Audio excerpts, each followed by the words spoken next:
Bé, en tema d'ERUs, el posicionament del nostre partit d'Unitat d'Aran és molt clar. Nosaltres hem estem al costat de ramaders d'Aran. Certament el que demoràvem és actuació més contundenta per part del nostre govern.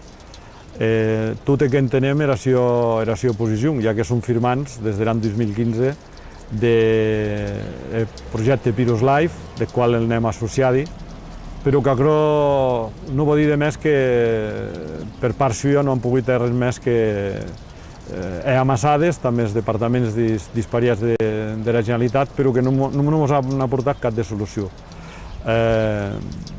Calaria estar més contundents, els usi són una realitat al nostre territori, les agrada quedar-se en Aran, se calcula que n'hi ha més de 50, els atacs que se produeixen són seguidi, els protocols que hi ha d'indemnització de ramaders són protocols que no funcionen, són molt lents, no arriben a cobrir les despeses reals que els pagès hi patissin per aquests llars.